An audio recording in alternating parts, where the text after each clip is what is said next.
Hi, welcome back to my channel. This is Shefali, and in today's video I'll bring you the most up-to-date information regarding the ever-evolving German immigration law.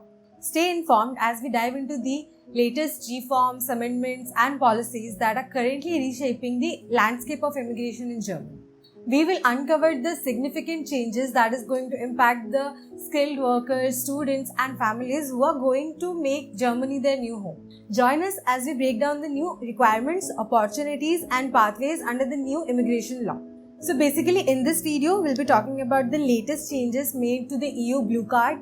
We'll be talking about the Chancenkarte and we'll also be talking about some additional changes that has come into effect in the new immigration law. Okay, so stay tuned.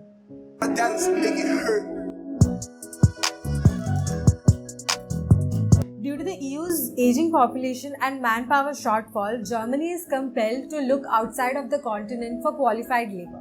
So on June 23rd, Germany approved of a new law to entice the highly qualified individuals outside of the European Union. The aim is to address the long-standing need for skilled workers in the German economy.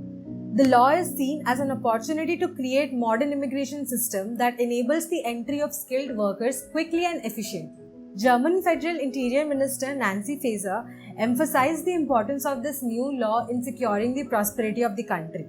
The focus is on removing the bureaucratic obstacles and allowing any individual with work experience or potential individual to enter the job market and contribute to Germany's economy. There have been several changes introduced to the rule regarding the qualification under the new Skilled Immigration Act in Germany.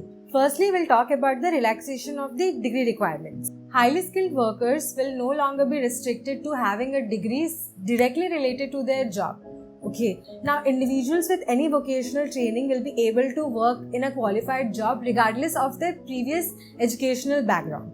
So the next change that I'll talk about now is recognition of the qualification and experience. Highly skilled workers earning above a certain salary threshold and having a minimum of 2 years of work experience will no longer be obligated to have their qualifications and experience recognized by the German government.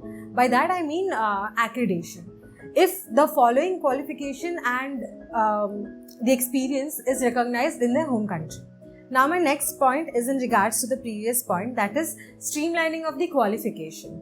So supposedly your qualification and experience is not recognized in Germany. So now what you can do is, if you have a job offer at your hand, you can come to Germany, work here while you are continuing with the recognition process in Germany, enabling you to start your employment in a timely manner.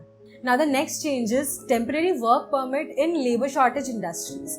In sectors experiencing acute labor shortage, individuals will be allowed to enter Germany and work up to 8 months irrespective of their qualification. This arrangement will be facilitated through a collective bargaining agreement. So under these new changes, you will be eligible for a EU Blue Card even if you had a career change or you had your university degree in a particular field and you are currently working in a different field, then also you will be able to get a EU Blue Card. This particular change is helpful for IT specialists because a lot of students complete their educational background in a different field and still end up working as an IT specialist. For those people, it was quite difficult to get a EU Blue Card, but now under these new rules, it won't be that difficult.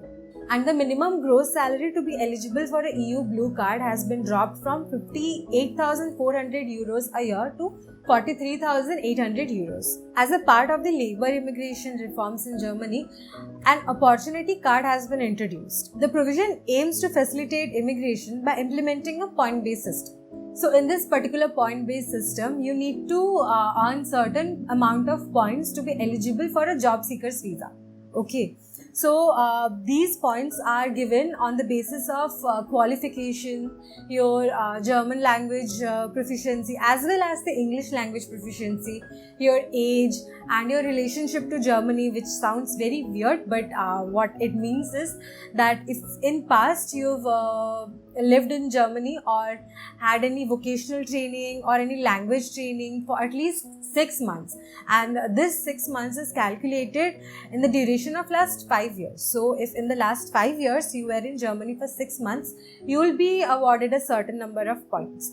Okay, and they also take into account of your qualification and also spouse. So if you have a spouse and they are also eligible to contribute to the German economy by working there, then your chances increases of getting a job seeker visa. So a minimum of 6 points are required to be able to get a job seeker's visa.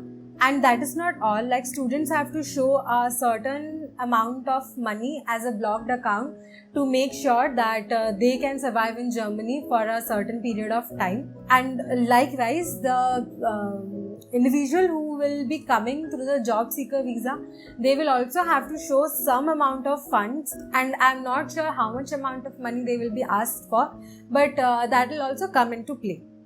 This point-based system bears a certain resemblance to the Canada's comprehensive ranking system, where candidates and individuals are ranked based on certain factors like age, qualification, and etc.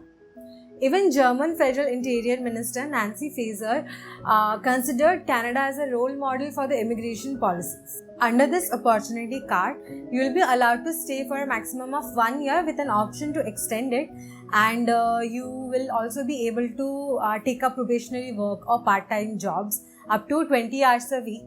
And you will also have the option to convert this part-time work to full-time employment. Along with it, you will also have the opportunity to have 2 weeks of trial work period with any future employer and decide whether the work surrounding is suitable for you. Now, there has been some additional changes as well. Students will now have the increased flexibility to engage in secondary employment, that is the part-time job, while pursuing their education. And the other change is the family reunification provision. Now, parents of a specialist foreign worker and in-laws of that foreign worker can come to Germany under the family reunification. So, if an individual have a permanent resident in Germany and is a specialized worker, he or she can bring his or her parents as well as in-laws to Germany. The person can bring the in-laws only if their spouse is also with them in Germany. It will be a difficult process because there are several other factors that you have to take into account when applying for a family reunification. You will have to show that your house is big enough for them to stay and you are earning a certain amount to secure their lifestyle in Germany. You will have to show these two and some additional requirements to apply for a family reunification. So previously, Germany was a great attraction for students to pursue their masters or higher education, as it was providing tuition-free education and the flexibility to do part-time jobs during your education. But now with these new rules, it is also a huge hotspot for your employment. Okay, so now individuals from India can pursue employment in Germany and contribute to their skilled worker pool. So when are these new laws are going to put into effect? So in about 12 months, we'll be able to see these new laws into effect. Most probably from November, there will be an announcement regarding it and then we can confirm it. Thank you for watching this video. If you found this information helpful, do not forget to hit the like button, subscribe to the channel and hit the notification icon. Thank you.